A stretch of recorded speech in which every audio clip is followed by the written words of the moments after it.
Post-game action right here from the Corporate Research Center in Blacksburg, Virginia. Virginia Tech comes away with a huge 61-59 victory over the Penn State Nittany Lions. Hi, everybody. Giovanni Heater, joined alongside Carter Hill, Nick Brown, Jack Brizendine, Kyle Marshak behind the scenes. We got the whole crew in-house today.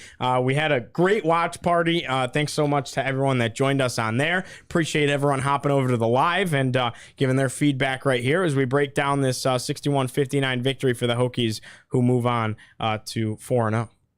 Yeah, I was pleased. It was a good, gritty win. Worst shooting performance of the season for Virginia Tech. I thought Penn State did a good job running them off the three-point arc, but at the end of the day, a win's a win, 61-59. It'll be a quad 2 win. They're 88th in the net rankings, but 34 in KenPom rankings. So this team is solid. They were receiving some votes in the AP poll. So, I mean, you always want to have a win percentage above 500 in quad 2 games to make the tournament. So this is a good early test. I think Sunday will be much more challenging if they run into the Colorado State buzzsaw. So if Virginia Tech plays like this, I don't think they beat Colorado State on Sunday. But if they do beat Colorado State, that'll be a quad 1 win. Carter, who stood out to you in this ball game? Well, I think you got to go with the play of Grant Basile. We talked about him during the show, during the watch party, and ironically enough, I didn't even put him in my top 3 for current Virginia Tech players, but he's such a difference maker down low. He softens the blow of the loss of Keve Aluma, and 17 points, was really physical at the rim today and really helped out the Hokies down low and really vaulted them to this 61-59 win. You didn't get a lot of contributions across the board from your typical playmakers on the outside, so it was really, really key for Basile to have a good game down low. No doubt about it. Jack, kind of your thoughts after this great ball game win for the Hokies? Yeah, I think just to build off what Carter said, Couture and Padula combined for 1 for 11 from 3, and that's not going to happen every game, obviously. So you kind of need those performances from some of these other guys like Basile, who put up 17, like Carter said, and the Hokies had 40 points in the paint. So kind of showed that this Virginia Tech team can sort of win in any way possible. And I think that's what you're kind of looking for at this point of the year, is seeing what challenges the team and seeing how they respond to, teams sort of taking away what they do best. What are your thoughts on MJ Collins in today's ball game? Thought he played some really good defense. He also seemed to hobble a little bit after grabbing an injury and continued to hustle through the play and stayed on the court. Mike Young refused to call a timeout to help him out. So just kind of your thoughts on MJ Collins' performance today, the freshman. Yeah, I was impressed. I thought that he, when he went down, he didn't get up for a little bit. Obviously, play continues if the other team has the ball. He got up, finished a defensive possession, actually contested a 3, played about 3 or 4 more possessions before the under 12, I think, happened. I was proud of him there. He was 0 of 2 from the field. He had 4 rebounds. The dude can fly. He can jump out of the gym. So I thought he was hustling to the ball even when he was banged up. So I was proud of that performance right there. He's going to be a good role player for Tech this season, especially when Rodney Rice comes back. Yeah, it's going to be interesting to see what happens with MJ Collins' minutes when Rodney Rice does come back. He played 16 minutes tonight, but was key for this Virginia Tech team today. Hunter Couture did not have a strong first half. I mean, he only had 3 points on the day. Only 3 points in that first half, and I believe it was the 3 to start off the ball game, so he didn't score after the first minute of the ball game. So it was nice to see Collins come off the bench. Yeah, you mentioned he was battling through an injury in the first half, but I mean, he battled. He very good defensively, contested a lot of shots, and was good on the outside today for Virginia Tech. Just scored 2 points, but he is learning on the fly, which obviously is a good thing for a guy who should help out Virginia Tech long-term in their men's basketball program. Rebounding category, we mentioned it. Dead even, 34 rebounds for each team respectively. On the other side, Penn State shoots 37% from beyond the arc. Virginia Tech struggles from beyond the arc, shooting only 16%, 15.8 to be exact. What went into that? Why couldn't they find their stride tonight? Penn State, that is. Yeah. No, Tech, yeah. So first half, I thought they were smooth. Second half, they got ran off the three-point line, and when Virginia Tech isn't taking looks, and they shot 15 threes in the first half, they only dropped 3 of them, but that's their offense. That's what makes it go round and round. So I thought, and because then that also stretches out the defense and forces, one-on-one matchups in the paint.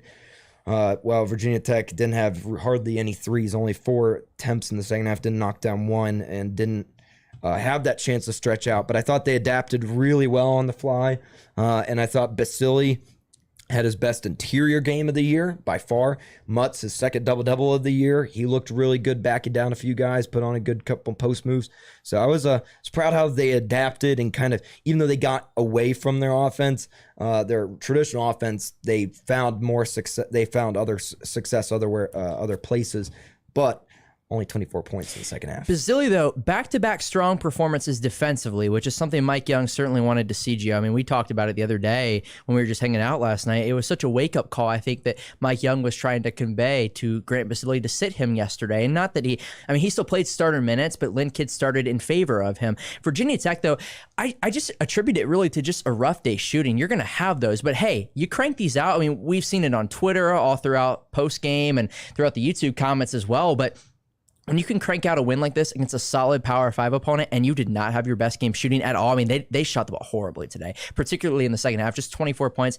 I mean, when you shoot the ball 16% from three, you're not going to win very many ball games. If they had shot 16% from three yesterday, I don't think they would have even beaten ODU, and they just got fortunate today. But they were good defensively. I think they really stepped up on that side of the ball. But Virginia Tech, this is a building block for them going forward and a nice win to have as you head into the championship game on Sunday. Please go ahead in the comments and drop your questions, anything to kind of prompt us a little bit here as we continue to break down this 61-59 Virginia Tech victory as the Hokies move on to 5-0. Jack, I want to go to you and talk about Grant Basile. I know you're a big fan of him, and he was pretty good defensively, probably his best defensive performance so far this season. Had a couple of really, really impressive blocks on the inside. Yeah, he's definitely a guy you can lean on inside and be sort of a force to kind of take up that role that was left by Keve Aluma leaving last year. But yeah, he had a really great game, hit a three, went 7-11 from the field, which is really important when the rest of your guys couldn't really hit many of their shots, even those open looks. So I thought he had a really good game. Kind of looked more similar to his opening performance where he dropped 30 against Delaware State. But yeah, I think he's still learning sort of how to become the player that Mike Young envisioned he will be for Virginia Tech. And defensively, that's what Mike Young wanted to see him improve on, and he definitely showed that today, but he also complemented it with a good offensive performance. So good all-around performance and good day for Grant Basile. Carter, what's up with Hunter Couture? 3 points in today's contest. He's been pretty quiet besides the one game where he did go off. I believe I want to say that was the William and Mary game, the banner game. What's up with him? What's up with him? I don't know if there's really anything quote-unquote up with him. This is how he was last year, and you would remember, Nick, all of us when we were here last year. Virginia Tech, with Hunter Couture, I mean, obviously that ACC championship game, 33 points? He would have those nights where he would pop off 9 3-pointers against Florida State, but he would also have some nights where he was non-existent. He would have multiple games last year where he would score 2, maybe 3 points. That's what happened today. I touched on it earlier, a 3 to open up the ball game on the opening possession, and he was pretty dormant since then. I mean, 1 for 6 from the field and 1 for 5 from 3. So I don't know if it's particularly anything with Hunter Couture. It just is, he kind of can be a streaky shooter at times. There are times where he'll come out and he'll be the best player on the floor, and there are times where he was almost invisible, and today he was pretty invisible. But I'm not worried long term. Like, he will be, I said he was the best player on this Virginia Tech team, and when he's on, he will be one of the most important players of this Virginia Tech team. Continue to leave your comments and questions in the comment section. We have one. Jason Link, thoughts on Padula? He looked like he got a little bit hobbled in an earlier game this season, and then again today. Do you think there is something that we need to keep an eye on with Sean Padula and an injury question mark? So he got banged up against William and Mary. They took him back to the locker room. Scary moment for a little bit. And they looked fine. I thought even at the end of the game he was moving well. Unless he's complaining tomorrow about it, I don't think there should be really any concern about it. I thought for the most part he looked pretty healthy, and I don't know. It was, rough night shooting all around for everybody. So, you have those games where everybody just shoots poorly, and, you have some games like the Florida State game last year where everybody shoots really well. Yeah. So it's, I don't know. I wouldn't worry too much about it unless, tomorrow he's hurting, or on Sunday we see him, limping around out there.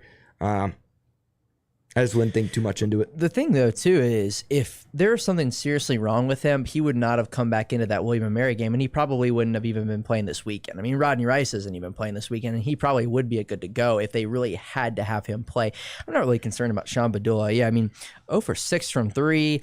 It's a little uncharacteristic, but he still had 10 points. I thought he was really good around the rim today. couple up and under layups. Yeah. Was really physical down low. So I'm not really that worried about Sean Padula, and I expect him to bounce back on Sunday. I mean, he scored 20 points yesterday? Is that correct? Yeah. He was averaging 20 points a game coming into today, so I think he'll be fine going forward. Interesting. All right, let's talk a little bit about the matchup coming up later tonight. Will Virginia Tech face Colorado State tomorrow? They play College of Charleston coming up this evening. Should be interesting. Charleston kind of upset Davidson last night for sure. Davidson was favored to win that ball game. Charleston looked really, really sharp. Can they contend with the Colorado State team? Big Cat Big Cat game. Yesterday, Davidson lost by double digits to the College of Charleston. The Cougars on their home court pulled it off. Colorado State just looked so freaking good yesterday. I mean, they were the 6th seed in a tournament last year.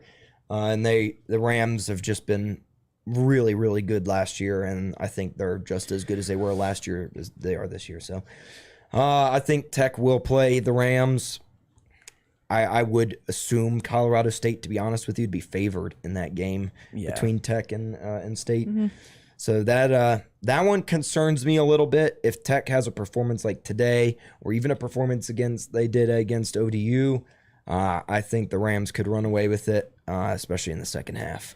Let's see. I'm curious, trying to find what the line is in this game. The Charleston one? Yes, it looks like. Well, while you're looking, I would be shocked if Virginia Tech didn't play Colorado State. Yeah, if they play College of Charleston, something went wrong. Yeah. Tonight. Now, I will say something went wrong last night. College of Charleston beat Davidson, who was in the NCAA tournament last year, by 23, and this wasn't exactly unexpected, but the margin of victory was Colorado State absolutely routed South Carolina, beat them by 30 plus in their home state. South Carolina is a rebuilding program in the SEC, but Colorado State, this team is really good. Yeah. 6th seed in the tournament last year, got upset by Michigan, and it brings up, somebody asked in the chat, Andrew said, which team is the better matchup for the championship, Colorado State or College of Charleston? I'm not going to lie, I don't know a lot about College of Charleston, but it's College of Charleston. This Colorado State team is going to be really good in a solid Mountain West conference. They were picked 4th in the conference. San Diego State was picked to win it, but people forget, San Diego State was a national championship contender a couple years ago.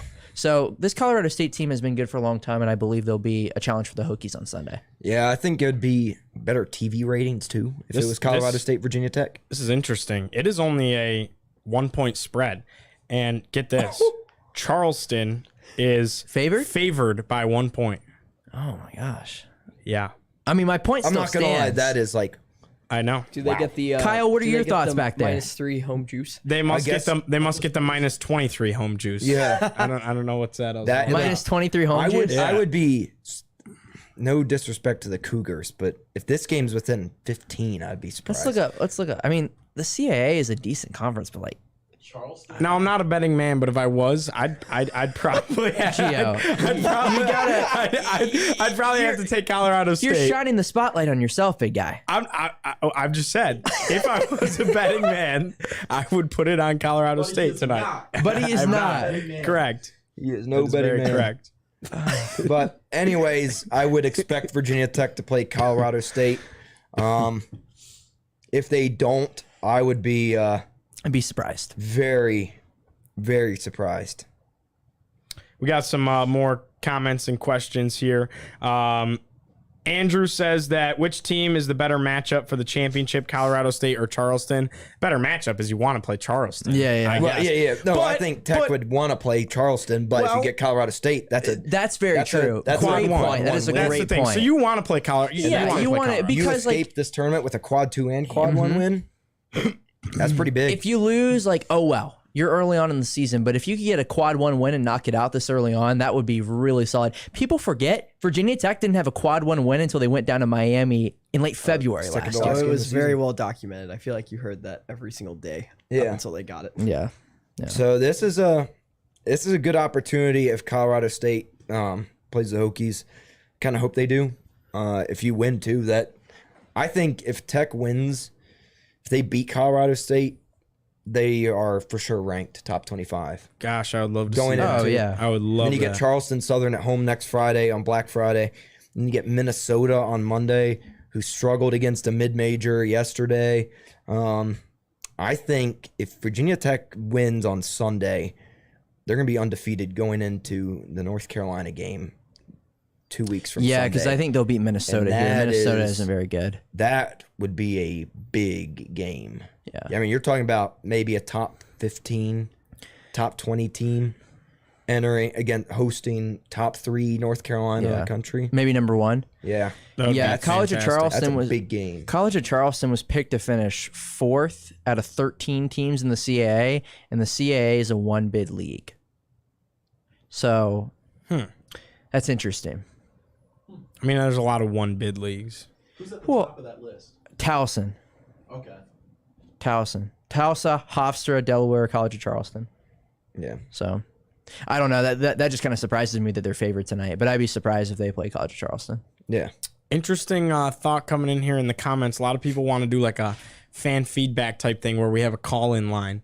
That might be fun to. That's not our decision. to make. That's a Will Stewart thing. That is but, not our decision. might be fun to explore an opportunity. Yeah, not our Opportunity decision. like- yeah. It's like how they used to do TTL.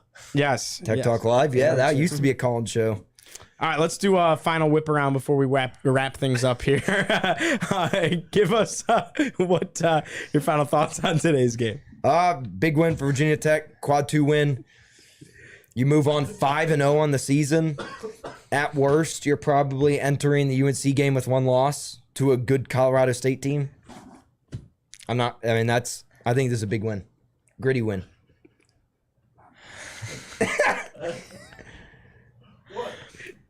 Nothing.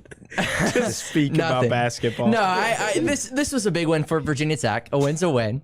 You get that quad 2 victory. You're going on to the championship game. You have an opportunity to go 2-0 in the Charleston Classic and win your second one in a row. And the Hokies are going to have a really good opportunity to do that. And if they do, their confidence is going to be through the roof. They have not played their best 2 games of basketball so far in this tournament, but they're 2-0. That's all you can ask for. Jack?